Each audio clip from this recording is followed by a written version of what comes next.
कौन आ गया है? इतनी आवाजें आई पड़ी हैं। अरे भाभी सॉरी, मैंने तो देखा ही नहीं आपको। नमस्ते नमस्ते। आपका अरे नहीं, कमरे में थी मैं, कमरे में थी तो बड़ी कचर कचर वाली आवाजें आ रही थी कमरे में। मतलब वो वाली आवाज नहीं होती ना, कान में चुभती है, थोड़ी सी होती है ना वो वाली। नहीं नहीं, मेरा कहना मतलब बोले कि आपकी आवाज ऐसी। नहीं नहीं नहीं, आपकी आवाज कैसे हो सकती है? अब मैं ऐसे कैसे कैसे सकती हूँ मैं आपसे कि आपकी आवाज ऐसी है कि मेरे कान में चुभ? नहीं नहीं नहीं नहीं नहीं। अच्छा क्या आप आई? कैसे अनुभव? कैसे? मम्मी जी ने आपको बुलाया? क्यों? क्या क्या मम्मी जी? क्या भाभी को क्यों बुलाया आपने? नहीं नहीं, अरे वैसे तो आपका घर है, आप कभी भी आइए, कभी भी आइए। कोई रीजन तो होगा, क्यों बुलाया? क्या क्या क्या क्या क्या प्लॉट बिक रहा है? कौन सा वाला? रामपुर वाला? वाह रे वाह मम्मी, वाह वाह वाह वाह वाह। नहीं आप रहती यहाँ पे हो, हमें कुछ सूचना नहीं देती हो। वहाँ भाभी दिल्ली में रहती है, आपने भाभी को दिल्ली से बुला लिया, प्लॉट बिक रहा है, हमें एक बार नहीं बताया आपने? क्यों क्यों नहीं बताया? हम तो दुश्मन लगते हैं आपके।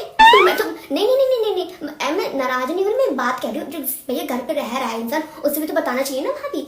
अब वही है ना भाभी। नहीं मैं सच कह रही हूँ मम्मी जी, आप भी सुन लो, आप भी सुन लो भाभी। मैं कह दूंगी तो बुरा लग सकता है, लेकिन मुझे सच कहे बिना रहा नहीं जाता है। आपके दो बेटे हैं, कल को उनकी शादी होगी, आपकी तो बहू लेकर के आएगी। हमें तो दो लड़कियां हैं। मैं तो यही सोचा था कि अपनी लड़कियों की शादी में मैं बेच दूंगी, है उससे कुछ रुपए मिलेंगे, उससे शादी कर देंगे उनकी। लेकिन बर्दाश्त नहीं होती लोगों को बर्दाश्त नहीं होता है, नहीं होता है। अब आपका क्या है? भैया की तो वो है सरकारी नौकरी है, या तो हम प्राइवेट करते हैं, या तो हम प्राइवेट करते हैं। भैया तो कभी भी ले सकते हैं, कुछ भी ले सकते हैं, उनका हाथ उठना कुछ नहीं। लेकिन नहीं, लोग को हमारी परेशानी नजर नहीं आती ना, दूसरे को ही सुख दे दो। तो आप बता दो, मैं इनको फोन कर दूंगी। अभी बोला अभी बंटवारा हो ना, अभी बेचना है क्या? बताओ, आपको तो प्लानिंग हो गई होगी ना, आपको पता होगी भाभी, है ना? पता नहीं भाभी, पता नहीं, मैं ना जब गलत बात सुनती हूँ ना, मेरा बीपी हाई हो जाता है, तो मुझे गर्मी लगती है, मुझे बहुत गर्मी लगती है। तो मेरे मुंह से जो भी निकलता है सच ही निकलता है, निकलता है। ये मम्मी को बहुत अच्छे से पता है, लेकिन तभी मम्मी मुझे बताती नहीं है। मेरा बीबी हाई करती रहती है, हाई करती थी। मुझे लगता है इनका प्लान है मुझे मारने का, इधर मुझे मरवाती ही रहेंगी ये बीबी हाई हाई कर करके।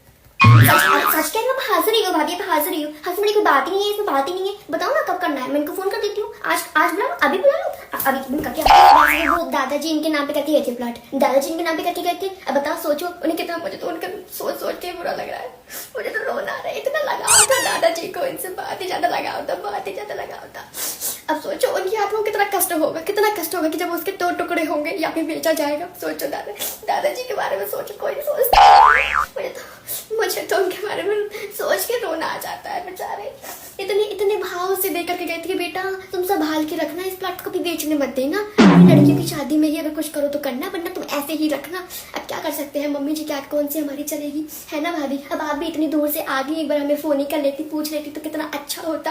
कोई बात नहीं, दादाजी को मैं बता दूंगी ऐसे ही, दादाजी अब आपका प्लॉट जाने वाला है। नहीं हम नहीं बेच रहे हैं, मम्मी बिकवा रही है, मम्मी उसके बंटवारा करवा रही है। नहीं दादाजी।